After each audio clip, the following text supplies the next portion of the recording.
अध्याय 19। श्री गणेशाय नमः। एक बार महाराज शेगांव में थे।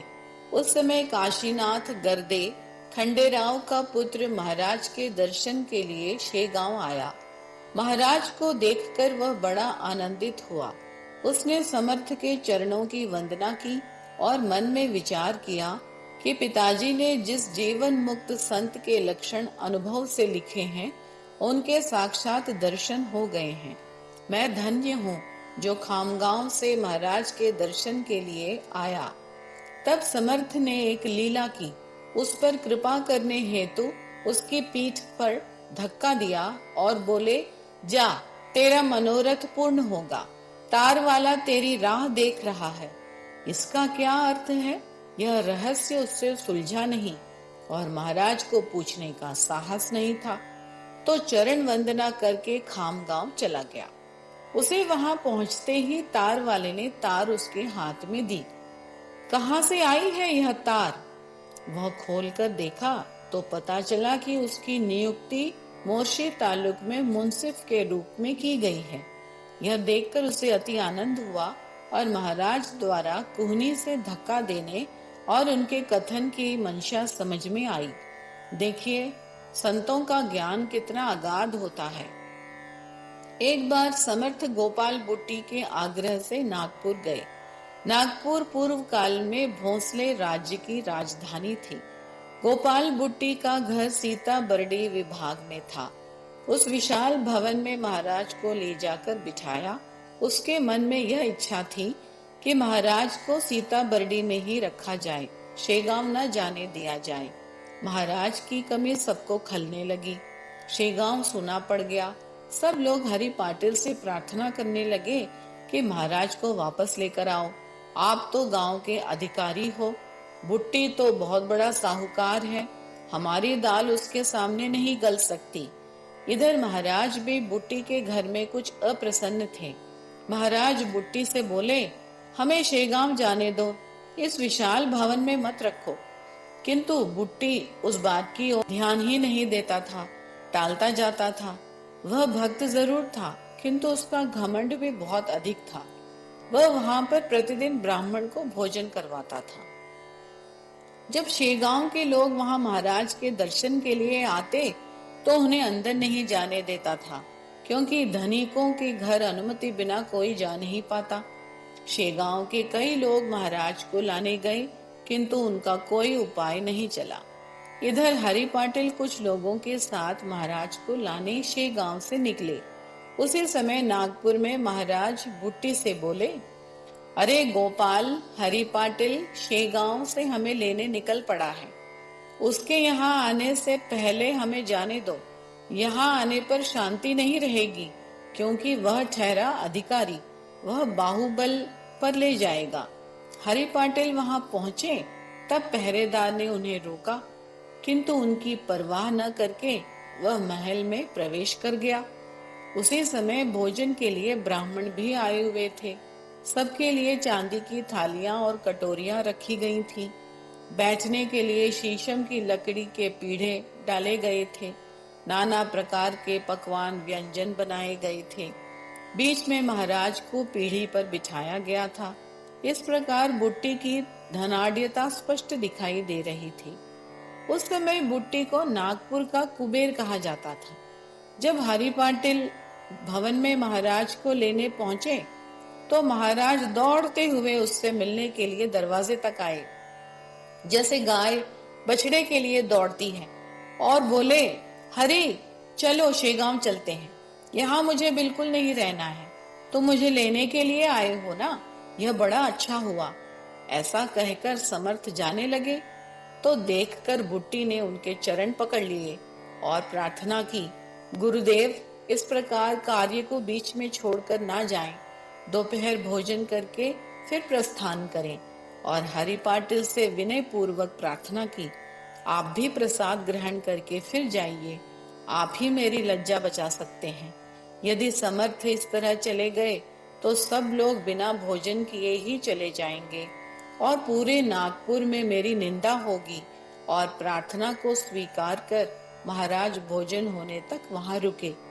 महाराज के साथ शेगांव के सभी लोग भोजन के लिए बैठे। भोजन के बाद जाने की तैयारी की गई। उस समय दर्शनार्थियों की बड़ी भीड़ हुई। बुट्टी की पत्नी, जिसका नाम जानकी बाई था, वह बहुत श्रद्धालु थी।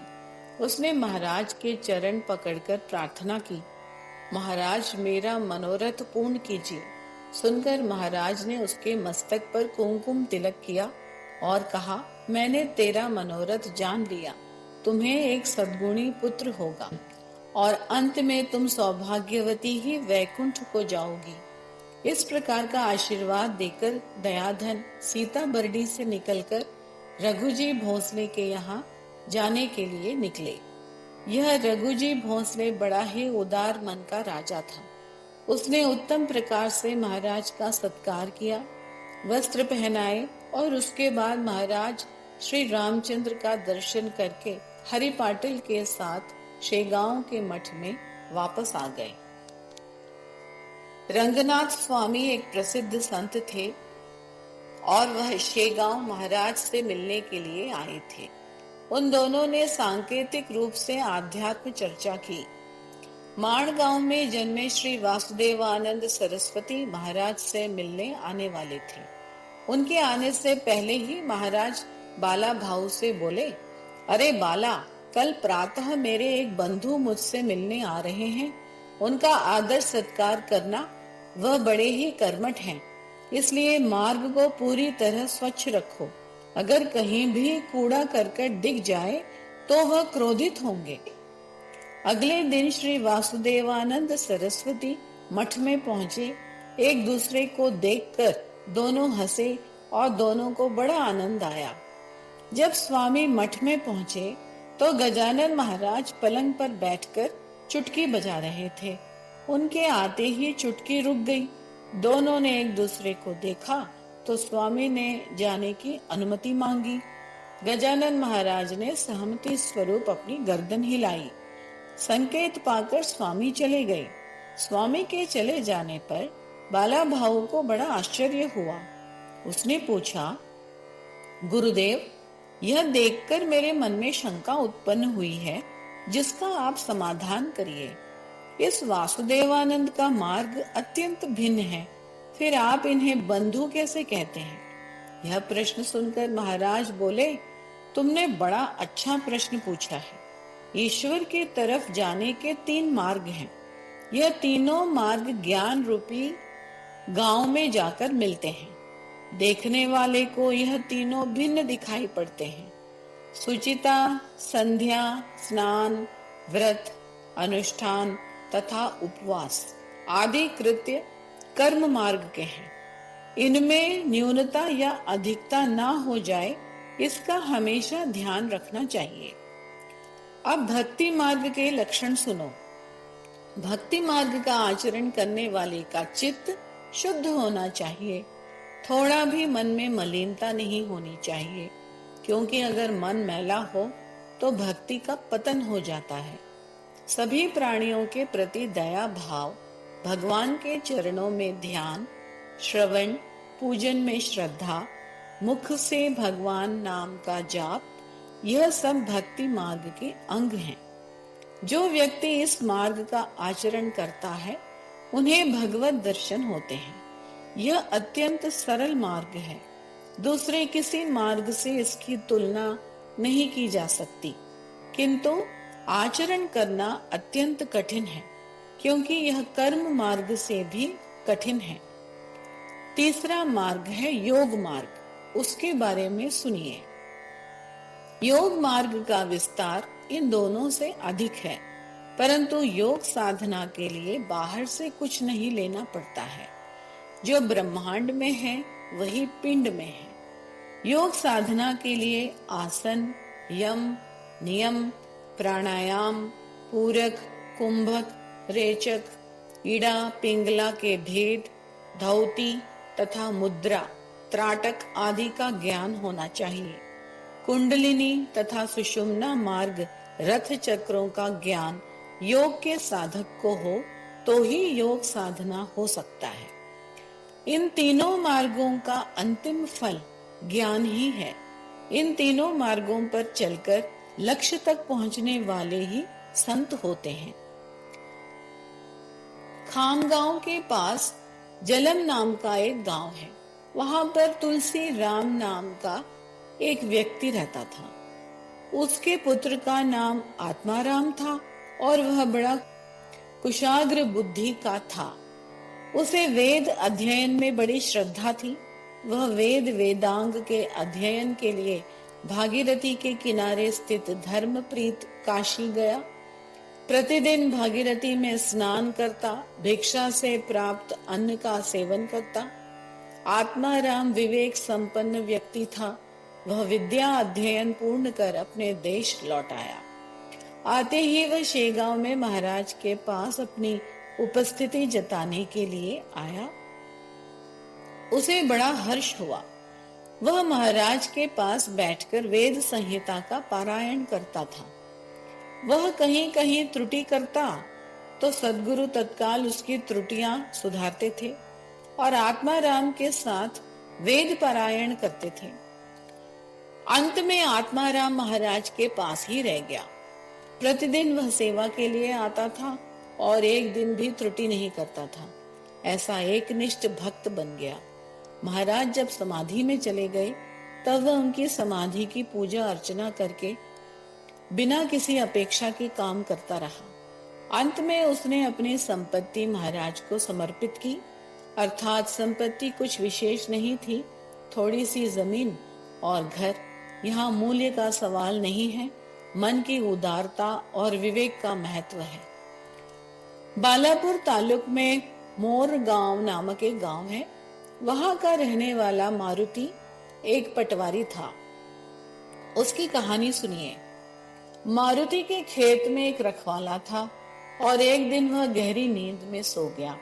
दोपहर बीतने पर कुछ गधे वहां खलियान में आकर अनाज को खाने लगे। यह मारुति महाराज का बड़ा भक्त था। महाराज ने इस सारे वृत्तांत को समझ लिया और उस रखवाले को उठाया।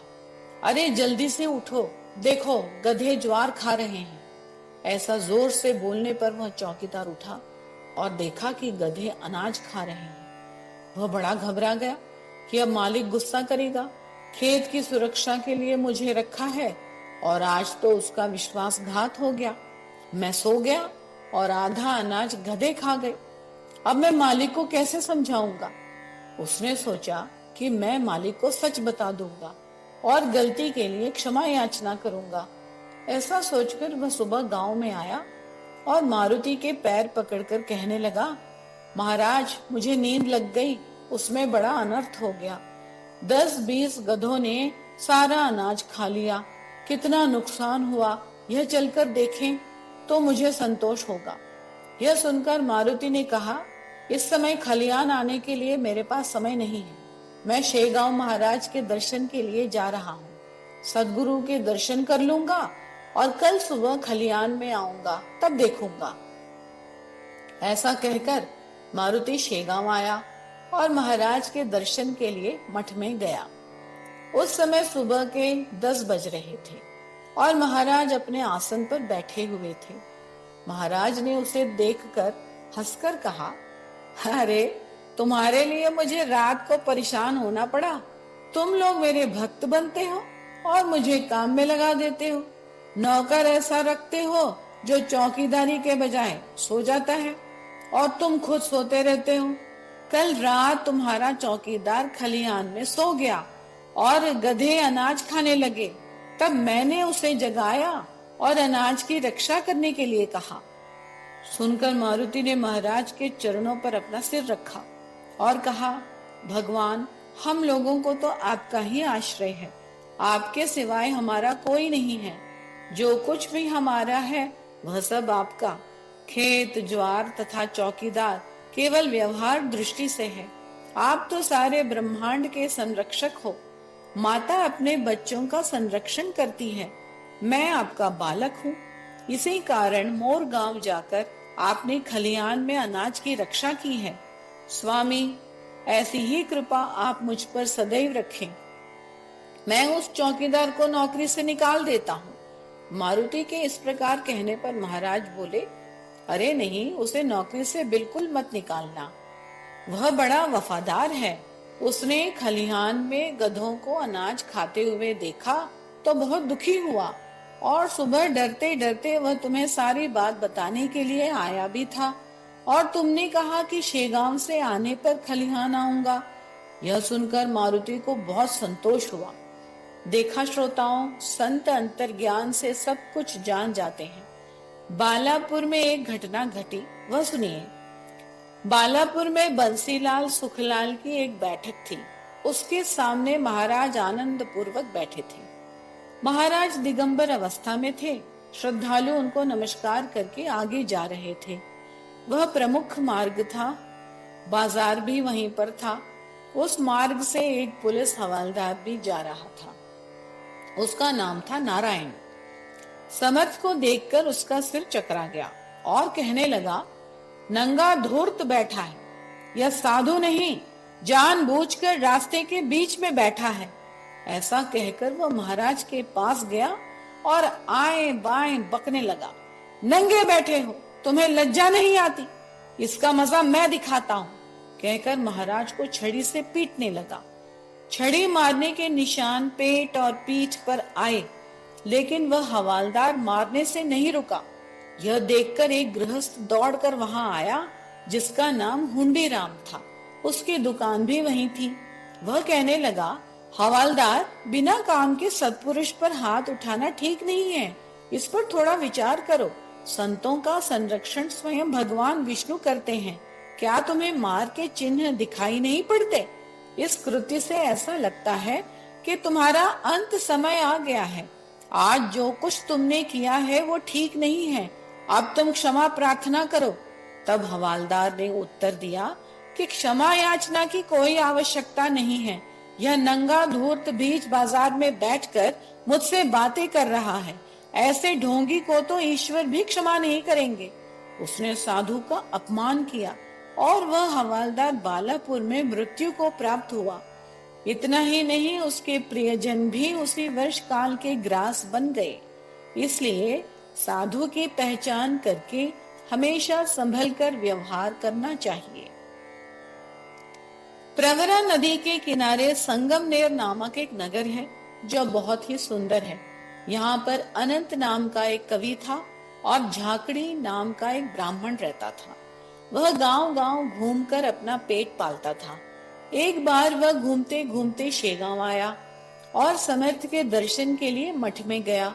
दर्शन करने के बाद वह उनके चरणों के पास बैठा। हजारों लोग दर्शन के लिए आते थे।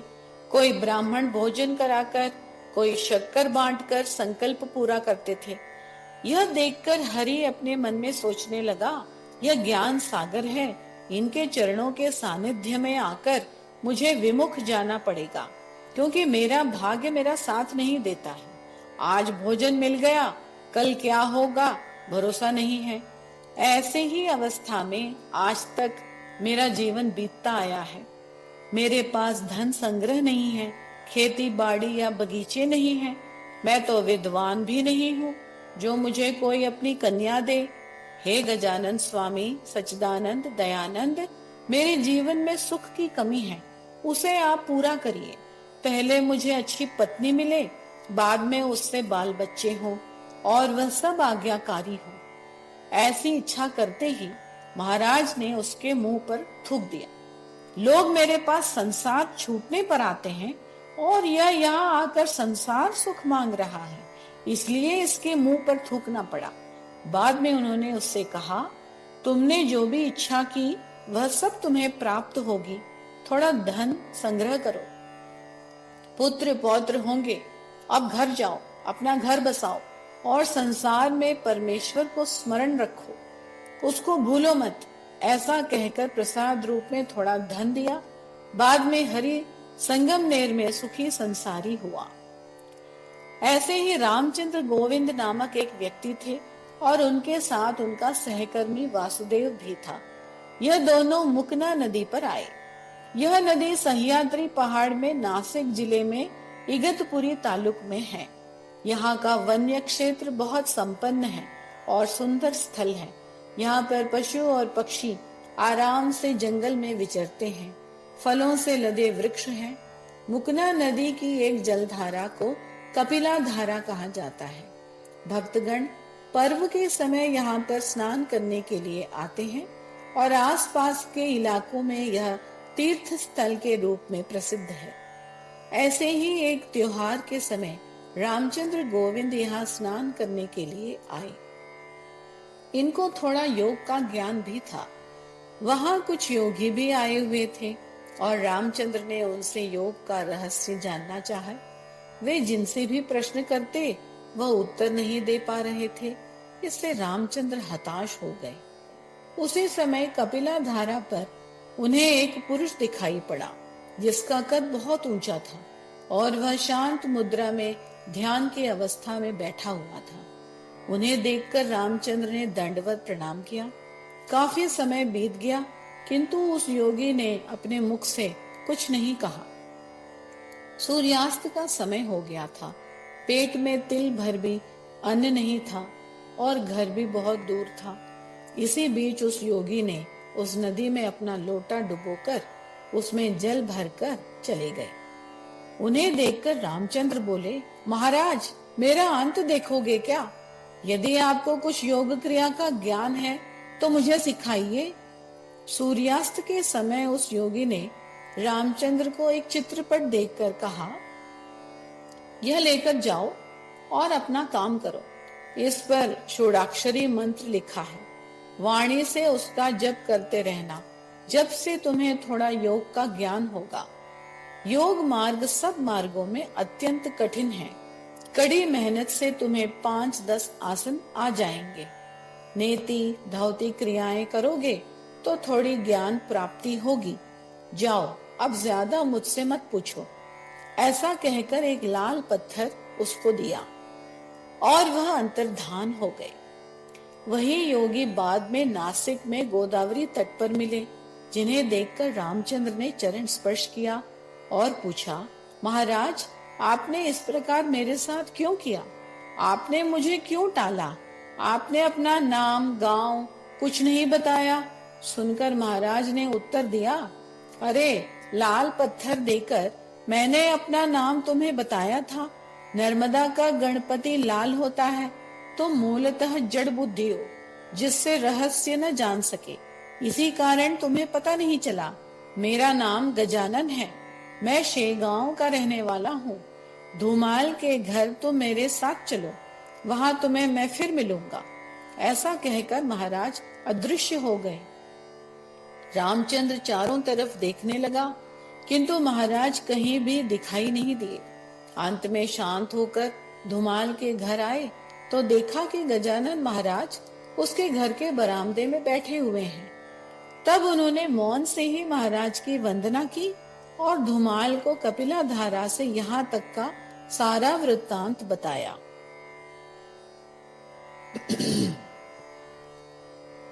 यह सुनकर धूमाल को बड़ा आनंद हुआ और उसने कहा कि महाराज ने तुम्हें जो लाल पत्थर दिया है उसको पीढ़े पर रखकर स्नान पूजन अर्चन सद्भाव से किया करो। उसके सामने बैठकर ही योगाभ्यास किया करो। उसकी कृपा से थोड़ा बहुत तो योग सिद्ध होगा। आगे चलकर वही बात सही हुई। गजानन महाराज की कृपा से रामचंद्र को योगाभ्यास में सिद्धि प्राप्त हुई। शेगांव में तुकाराम कोकाटे नामक व्यक्ति था। उसके बच्चे जन्म लेते ही मर जाते थे। यह देखकर उसने समर्थ के पास संकल्प किया, गुरुदेव यदि आप दीर्घायु संतति दोगे तो एक लड़का मैं आपको अर्पण कर दूंगा। गजानन महाराज ने उसका मनोरथ पूर्ण किया। उसको 2-3 बच्चे हुए और वह जीवित रहे, किंतु कोकाटे को अपने संकल्प का स्मरण नहीं रहा। दूसरी संतति का मोह भी था। उसका नारायण नामक बड़ा लड़का व्याधिग्रस्त हो गया। बहुत औषधि देने पर भी स्वस्थ नहीं हुआ। नाड़ी बंद होने लगी। आंखों से भी धुंधला दिखाई दे रहा था। उसकी छाती की धड़कन थोड़ी शेष थी, अर्थात वह मृत प्राय हो गया। ऐसे समय में तुकाराम को अपने किए हुए संकल्प का स्मरण हो आया। उसने प्रार्थना की, गुरुदेव, यदि यह मेरा पुत्र अच्छा हो गया तो आपकी सेवा में इसे अर्पण करूंगा। ऐसा वचन करते ही उसकी नाड़ी ठीक हो गई। उसने धीरे धीरे नेत्र खोले और वह देखने लगा। उसकी व्याधि ठीक हो। वह अच्छा हो जाने पर नारायण को मठ पर लाकर संकल्प के अनुसार उसने महाराज को समर्पित किया। आगे आषाढ़ मास आया और गजानन महाराज विट्ठल को मिलने पंढरपुर हरि पाटिल के साथ गए। पंढरपुर आने पर चंद्रभागा में स्नान करके विट्ठल दर्शन के लिए गए। उनके दर्शन करके महाराज प्रार्थना करने लगे, हे पंडरीनाथ, हे भक्तों के नाथ, मेरी विनती सुनिए। आपकी आज्ञा से मैं आज तक भूमि पर घूमता रहा। जो श्रद्धालु थे उनके मनोरथ पूर्ण किए। अब मेरा अवतार कार्य पूर्ण हो गया है, तो मुझे जाने की आज्ञा दीजिए। यह आप जानते हैं, मैं भाद्रपद महीने में आपके चरणों के समीप अक्षय निवास के लिए वैकुंठ को जाना चाहता हूँ। ऐसी प्रार्थना करके समर्थ ने हाथ जोड़े और उनके नेत्रों से अश्रुधारा बहने लगी। यह देखकर पास में खड़े हरि पाटिल ने पूछा, गुरुदेव, आपकी आंखों में आंसू क्यों आए? क्या मेरी सेवा में कोई गलती हुई जिससे आपको खेद हुआ? इस पर हरि पाटिल का हाथ पकड़कर महाराज बोले, चलो, यह गहन रहस्य है, तुम्हें बताने पर भी तुम समझ नहीं पाओगे। इतना ही बताता हूँ कि अब मेरा साथ थोड़ा ही है। चलो शेगांव चलो, जहाँ अपना स्थान है। इस प्रकार पंढरपुर तीर्थ करके हरि पाटिल के साथ महाराज शेगांव आए, किंतु हरि पाटिल का मन चिंताग्रस्त हो गया। वह सब लोगों से कहने लगा कि महाराज ने मुझे पंढरपुर में कहा है कि विट्ठल की संगति अब थोड़े दिनों की ही है। आगे श्रावण मास समाप्त हुआ। महाराज के शरीर में थोड़ी क्षीणता आ गई।